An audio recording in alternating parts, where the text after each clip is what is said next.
Kakak itu untuk adik. Assalamualaikum warahmatullahi wabarakatuh. Apa kabar Bunda? Semoga Allah selalu memberikan kebahagiaan. Apakah seorang kakak perempuan dilahirkan hanya untuk adik laki-lakinya? Itulah yang terjadi pada diriku. Aku seperti tak ada artinya di mata orang tuaku. Semua tentang adikku yang laki-laki. Apapun yang dia inginkan selalu dituruti. Sedangkan aku harus mengalah setelah adik laki-lakiku dahulu. Dalam membeli mainan pun harus adik laki-lakiku terlebih dahulu. Sedangkan aku hanya mainan yang kecil dan murah harganya. Tapi untuk adik laki-laki, ayah tak segan mengeluarkan banyak uang hanya untuk sekedar membelikan mainan untuknya. Hal makan pun demikian. Padahal aku itu seorang kakak, tapi selalu saja adik laki-lakiku yang didahulukan. Dan aku hanyalah tinggal sisanya saja. Apabila benda itu tinggal satu, tidak mungkin dibagi dua. Hanya adikkulah yang boleh memakannya atau memakai benda itu. Atau tidak boleh bergantian. Ayahku selalu memprioritaskan dia. Ibuku juga begitu. Karena takut dengan ayah, jadi ibu hanya menuruti saja semua kata-kata ayah. Aku benar-benar sedih. Dari kecil, aku tak pernah dianggap oleh orang tua aku sendiri. Dan adikku sangat tidak sopan padaku. Dia berani melawanku, menyuruh-nyuruhku seperti pembantu. Bahkan adikku itu tak segan membentak orang tuaku karena dia selalu dimanjakan. Sehingga dia menjadi berani pada orang tuanya sendiri. Tapi ayah dan ibuku tidak pernah marah. Dia menganggap itu adalah hal yang biasa. Hingga akhirnya, aku di titik lelah. Aku di titik muak dengan semua ini. Aku memilih pergi. Sebab keinginanku mengejar cita-cita dibatasi oleh orang tuaku.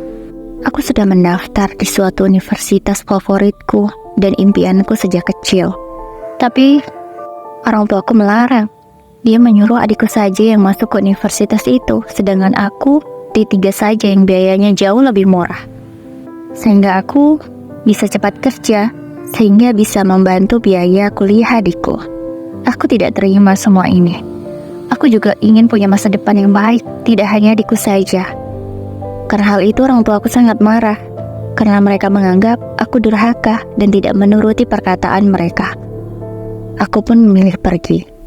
Aku sudah lelah, aku tak ingin mengalah terus-terusan. Hari itu, aku memutuskan untuk keluar dari rumah dan tidak akan kembali lagi. Karena ayah juga sudah mengusirku dan tidak menganggapku sebagai anaknya. Sejak hari itu aku berjuang sendiri di luar. Sendiri tanpa orang tua. Aku berusaha mendapatkan beasiswa agar aku bisa kuliah di universitas favoritku itu. Untunglah aku bertemu dengan orang baik. Beliau mau membiayai kuliahku hingga aku lulus. Dan sekarang, setelah 4 tahun aku berjuang, aku lulus dengan predikat nilai terbaik. Aku akan buktikan pada orang tuaku kalau aku bisa sukses, bahkan lebih sukses dari adik laki-lakiku itu. Karena nilaiku yang sangat bagus, aku langsung diterima kerja di sebuah perusahaan besar. Aku juga mendapatkan jabatan yang cukup tinggi di perusahaan itu, sehingga aku memperoleh gaji dan fasilitas yang cukup bagus dari perusahaan. Aku sangat bangga dan bersyukur pada diriku sendiri. Meskipun tanpa adanya orang tua di sisiku, aku bisa sukses. Aku bisa membuktikan pada mereka kalau aku, meskipun seorang perempuan, aku bisa sukses. Saat aku sedang asik bekerja seperti biasanya, tiba-tiba ada seorang tamu yang datang ke ruanganku. Itu ternyata ibuku. Selama 6 tahun ini, dia tidak pernah mencariku atau menemui aku. Tapi kali ini dia datang dengan alasan rindu denganku. Sebenarnya, aku masih sangat marah dan kecewa pada ibuku, karena dia tidak pernah membela aku selama ini. Dia selalu menyuruhku patuh pada ayah, tapi dia tidak pernah mau mengerti bagaimana perasaanku dan rasa sakit serta kecewa di hatiku. Ibuku datang meminta maaf, dan dia ingin tinggal bersamaku. Sebab ayahku marah, karena ibu ingin bertemu dengan aku. Jadi ibu diusir oleh ayah. Aku kasihan pada ibu. Meskipun aku membencinya, tapi aku juga masih menyayanginya. Dia juga ibuku yang sudah melahirkan aku. Aku tidak akan pernah lupa hal itu. Akhirnya aku membawa ibuku pulang ke rumahku dan mengizinkannya tinggal bersamaku. Aku juga memberikan fasilitas terbaik yang aku bisa berikan kepada ibu. Aku ingin ibu bahagia. Tapi sore itu saat aku pulang kerja, tak seperti biasanya. Rumahku terlihat sangat ramai sekali. Aku berpikir apakah sedang ada tamu. Aku lalu membuka pintu. Alangkah terkejutnya aku. Ada seorang wanita yang memakai bajuku dan memakai peralatan makeupku. Tanpa malu, dia bertanya padaku, "Kamu siapa? Kenapa masuk tanpa permisi? Ini rumah calon suamiku. Kamu harus sopan," kata wanita itu dengan sombongnya. "Kamu yang siapa? Kenapa kamu datang ke rumahku tanpa tata krama, memakai barang-barangku? Pergi kamu dari sini."